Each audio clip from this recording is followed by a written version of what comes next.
छत्तीसगढ़ के आज तमाम लाखों कर्मचारियों के लिए आज दिवाली से कम नहीं है। जी हाँ, भाजपा द्वारा एक आज बहुत ही बड़ा मास्टर स्ट्रोक मारा गया। हम बात कर रहे हैं कर्मचारियों के नियमितीकरण को लेकर। जी हाँ, मोदी गारंटी में कर्मचारियों के लिए, अनियमित कर्मचारियों के लिए कमेटी बनाने का निर्णय लिया गया।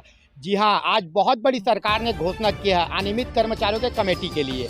हम बताना चाहते हैं कि कुछ दिन पूर्व छत्तीसगढ़ संयुक्त अनियमित कर्मचारी महासंघ के साथ ही 50 संगठनों ने मिलकर भाजपा के प्रदेश अध्यक्ष को ज्ञापन दिया था मोदी के गारंटी को लेकर, जिसमें कर्मचारियों के नियमितीकरण, उनके मांगों के लिए अनियमित कर्मचारियों को कमेटी बनाने के लिए ज्ञापन दिया गया था। जी हाँ, हम बताना चाहते हैं प्रदेश अध्यक्ष रवि गढ़पाले के नेतृत्व में 50 संगठन ने भाजपा के प्रतिनिधि के रूप में वहाँ पर उपस्थित भाजपा के महामंत्री संजय श्रीवास्तव जी से मुलाकात करके मामला से अवगत कराया था। आज हमारे साथ सीधे जुड़ेंगे छत्तीसगढ़ संयुक्त अनियमित कर्मचारी महासंघ के प्रदेश अध्यक्ष रवि गढ़पाले जी। क्या कहना है उनका? सर, सबसे पहले हम आपका न्यूज़ CG 24 में स्वागत करते हैं और आपको बहुत बहुत बधाई देते हैं कि एक मेहनत जो तपस्या है आपका रंग लाई। जी, बहुत बहुत धन्यवाद और आपको भी बहुत बहुत बधाई, क्योंकि आप लोग भी लगातार कर्मचारियों की आवाज़ उठाते रहे हैं। आप जब 10 तारीख का हमारा कार्यक्रम हुआ या इससे पहले भी जितने हम लोगों ने आंदोलन किए थे पूर्ववर्ती सरकारों में भी लगातार आप मुद्दा उठाते हैं और आप लोगों का भी एक बहुत बड़ा योगदान रहता है सरकार तक बात को पहुंचाने के लिए। निश्चित तौर पे आपका चैनल भी इसके लिए सहभागी रहा है, इसके लिए मैं बहुत बहुत बधाई देता हूं आपको। जी धन्यवाद सर। सर, हम अब बात करते हैं जो कमेटी का गठन हुआ है कर्मचारियों के मांगों को लेकर। सर, सरकार का बहुत बड़ा मास्टर स्ट्रोक सामने आया है। मोदी गारंटी को लेकर कर्मचारियों के लिए एक समिति का गठन किया गया जिसमें उसके मांगों को अब रखा जाएगा, जिसमें 5 IAS द्वारा उस कमेटी में निहारिका बारिक जी जिसकी अध्यक्षता करेंगे। क्या कहेंगे आप कमेटी को लेकर सर्वप्रथम?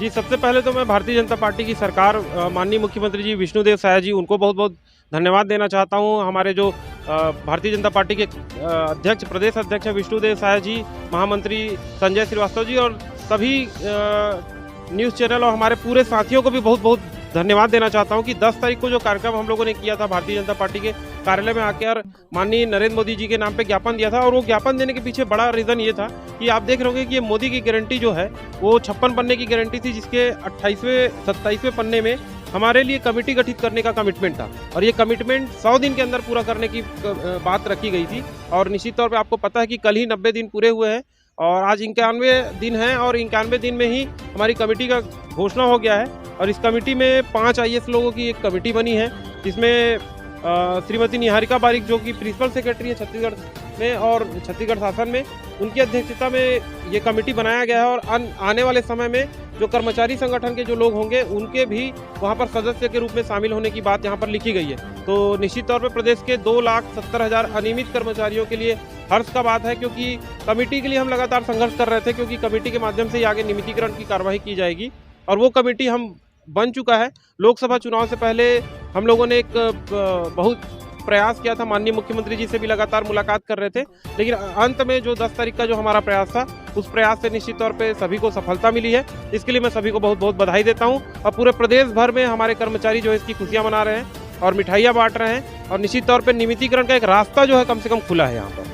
सर, तो हम ये मान सकते हैं कि लगभग जो लाखों कर्मचारी है जो लगातार संघर्ष करते हुए नजर आ रहे थे, तो यह कमेटी से छत्तीसगढ़ के उन कर्मचारियों के लिए नियमितीकरण के उनके मांगों के लिए एक रास्ता खुल गया है। जी बिल्कुल, कमेटी में जितने सदस्य हैं जो हमारे कर्मचारी संगठन के पदाधिकारी वहां जब शामिल होंगे तो अन्य राज्यों में जिस प्रकार से नियमितीकरण हुआ है या अन्य राज्यों में जो वेलफेयर की चीज़ें कर्मचारियों के लिए लागू की जाती है, चाहे वो अनुकंपा नियुक्ति की बात हो या वेतन समान कार्य समान वेतन की बात हो, इस तरीके के, या ट्रांसफर नीति की बात करें, बहुत सारी चीज़ें होती है जो कर्मचारियों के लिए छत्तीसगढ़ में बहुत सारी चीज़ें लागू नहीं है और अन्य राज्यों में अगर वो चीज़ लागू है तो वहाँ पर जब लागू है तो समान कार्य समान नियम के अनुसार यहाँ पर भी वो चीज़ें लागू हो, इस बात को हम कमेटी में रखेंगे। और निश्चित तौर पे कमेटी जब बैठेगी, उनकी जो बैठकें होंगी और उनके जो निर्णय आएंगे उस निर्णय के अनुसार सरकार जब आगे काम करेगी तो निश्चित तौर पे नियमितीकरण का रास्ता भी बनेगा। अन्य राज्यों में नियमितीकरण हुआ है तो छत्तीसगढ़ में भी नियमितीकरण होगा।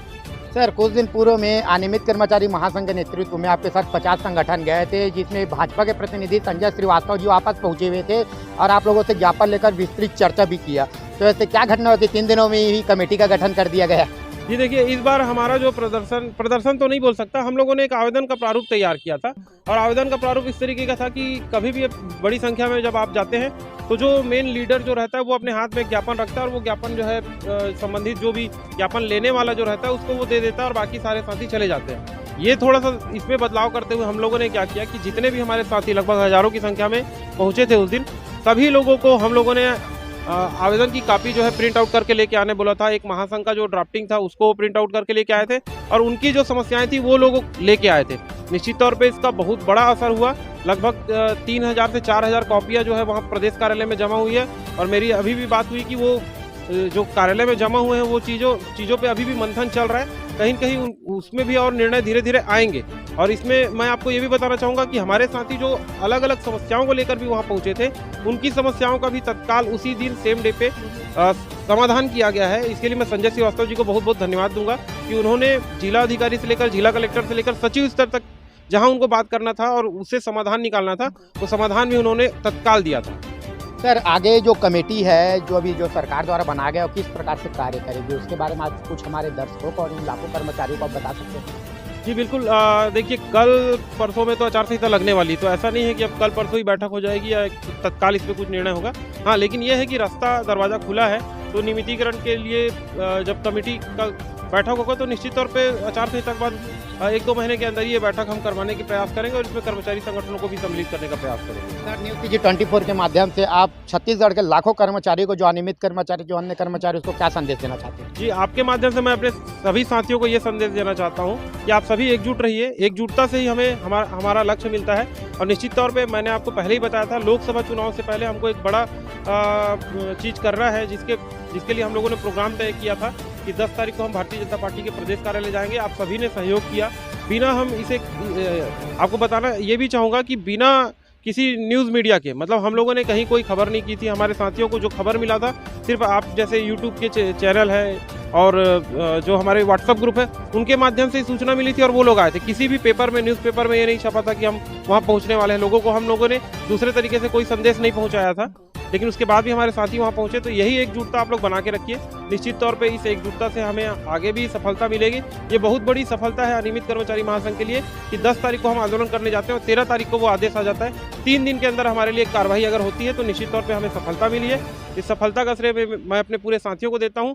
और इसके साथ ही आप लोगों से एक और अपील करना चाहता हूँ कि आने वाले समय में शनिवार को और रविवार को 2 दिन हमारी लगातार बैठकें होंगी। बस्तर संभाग का हमारा दौरा है। शनिवार को हम कांकेर में बैठक करने वाले हैं और रविवार को जो है जगदलपुर में हमारी बैठक होगी और आगे की रणनीति पे चर्चा होगी। आगे संगठन क्या करेगा वो बैठक में तय किया जाएगा। सर, न्यूज़ जी 24 का कीमती समय देने का आपको बहुत बहुत धन्यवाद। जी, आपका भी बहुत बहुत धन्यवाद। कहीं ना कहीं हम देख सकते हैं कि छत्तीसगढ़ में भाजपा का एक बहुत बड़ा मास्टर स्ट्रोक आया है लोकसभा चुनाव से पहले। जी हाँ, जिसमें कर्मचारियों के लिए कमेटी बनाया गया है, जिसमें कर्मचारियों के तमाम मांगों को लेकर, उनके नियमितीकरण को लेकर उसमें चर्चा किए जाएंगे। हम सीधे जुड़े थे रवि गढ़पाले।